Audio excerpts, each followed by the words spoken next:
5 years ago, Edward Santano took over the internet during the pandemic in 2020 alongside his girlfriend with the channel Craniacs. They both became the subject of memes because of moments from their 3 a.m. videos being taken out of context. And right when everything was doing so well, it all came crashing down after allegations came out against Edward.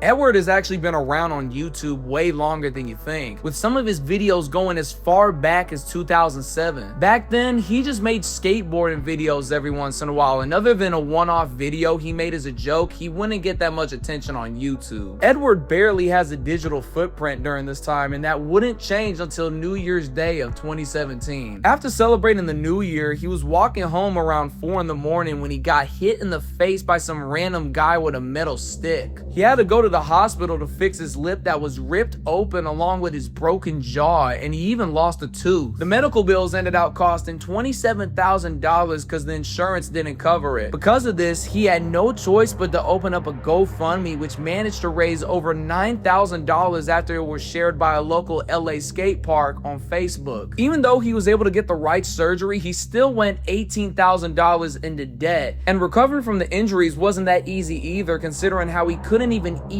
or work after this. A few months later, in the summer of 2017, that's when he started up Craniacs. It was called that because originally he was making videos about playing arcade games and claw machines. This was when we first saw his girlfriend, Nikki, and later on, she and Edward started kind of blowing up on YouTube. It turns out there's actually an arcade community on YouTube dedicated to watching this exact kind of content, and surprisingly, they were getting a lot of views. They were able to keep this going up until 2020 when the pandemic happened, and this stopped Edward and Nikki from being able to keep making the videos because all the arcades were closed. After this, they had no choice but to change up their content, and this was when they got the reputation you now know of. Edward got the idea to start making 3 a.m. videos like it's 2017 after he heard rumors of Chuck E. Cheese possibly shutting down. He took advantage of this by making videos like "Don't Go to Chuck E. Cheese at 3 a.m. challenge" and "We slept overnight at a haunted Chuck E. Cheese." Edward's idea worked like a charm, and Craniacs fucking exploded. They blew up off of dumbass videos where they went into Chuck E. Cheese at night and a lot of stupid things happen on screen. In these over-the-top videos, they were pretty self-aware, and unlike most 3 a.m. channels, Edward sprinkled in plenty of satire and irony for adults to enjoy, and this was what made them stand out like a sore thumb. Some of these moments were taken out of context because of just how fucking stupid they are. Look at him!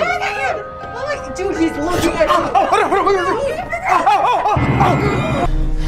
What's wrong with you? What is going on? He's making me watch David Dobrik apology videos. What? You guys, no one cares about YouTube apology videos, especially David Dobrik's. It says you are sus. You guys, it literally says you are sus and there's a phone number on here.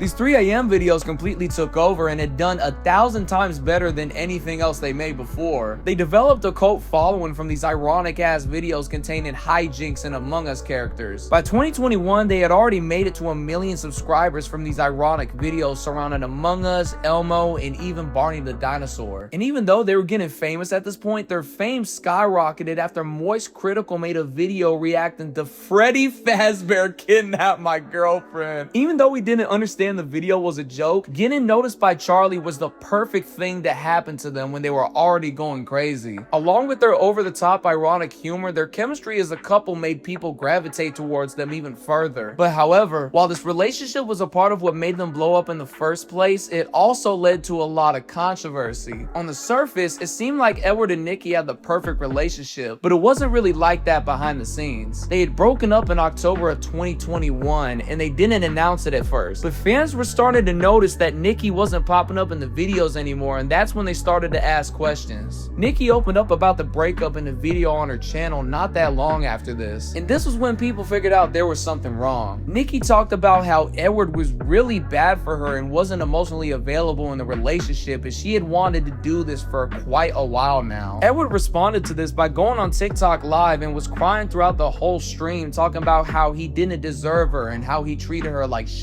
How the public responded to this originally was that they were on Edward's side and started turning on Nikki and sending over a bunch of hate her way. After a few weeks of just non-stop hate in her comments on TikTok, when you'd think the drama would just die down, it got crazier. She opened up even further and said that Edward had been grooming her since she was 17 when he was 23. Now that shocked people. He responded on Instagram in a much different way than last time and said this: I cannot believe what the f I just read on Nicole's story, making the worst fake f***ing accusation about me.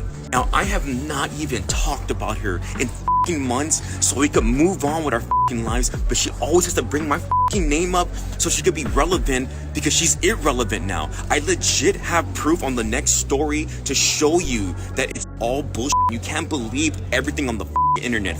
That shit, dude. Now originally this just looked like a he said she said situation, only for Nikki to release evidence of the allegations, including DMs where Edward lied about his age and a video of both of them from 2016 on her Instagram. And if you look up their ages on Google, there's a 6-year age gap, and back then Nikki was 17 while Edward was in his mid-20s. This is just only one of the many incriminating videos from 2016. In another one, Nikki is clearly seen passed out after drinking with Edward. If you watch this video, you can get the full story from Nikki herself as she opens up completely about what was going on between her and Edward all those years. But to sum it all up, she alleges that Edward was very abusive and overprotective and made her lie to her mama that she was going to friends' houses while she was really staying with 24-year-old Edward, being given alcohol until she passes out, just so Edward could go out with his other girlfriend. Not only she knew allegedly that Eddie was dating a high schooler in his mid-20s, apparently, she still kept seeing him even after figuring this out. And when Nikki was forced to move in with Edward after her mama just left her, according to her, his family knew all about this and allowed it to happen. This whole situation apparently led to Edward being responsible for taking care of her, and the constant alcohol led to her becoming an alcoholic. On top of all the alleged abuse, which led to her not getting enough sleep and barely able to handle her own job. And when people were starting to figure out she was a minor when they started dating, she alleges that Edward had her try to cover his ass and keep it on the low. This cycle of abuse and emotional manipulation, along with the fact that he wouldn't even give her her own share of the money from the YouTube videos they made, gives us a close-up of how the relationship was behind the scenes. After the allegations went public, Edward's channel took a hit and the views went down on arcade Craniacs, with the only people sticking around most likely being kids who couldn't understand the situation. Edward tried to do damage control by threatening to sue her for defamation, but that didn't go nowhere. And with groomer allegations backed up with evidence hovering above his head, it really seemed like this was the end of arcade Craniacs.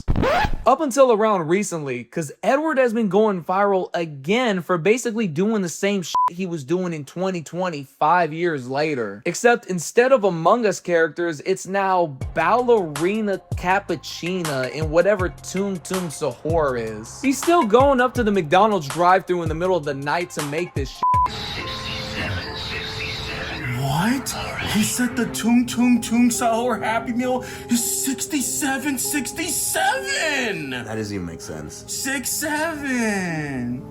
I'm trying to fit in with them, bro. I know. I gotta put the fries in the bag, huh? That sucks, bro. While he's had a resurgence recently, he's not even getting near the same amount of views he used to get back in 2020. And it might not last that much longer. People never forgot about the groomer though, and it's still brought up every time he pops up again. And plus, it kind of seems like he's holding on to the last bit of clout he has left, and he's embracing being washed up. Yeah, to all you washed up YouTubers who rely on Craniacs. To all the YouTubers who are washed up? What do you mean? I'm not washed up. Seriously, you guys don't have to do that no more, man. You guys are let's be done with the memes, bro. And Nikki has actually been doing better than ever on her own channel, and she's been able to move on from Edward.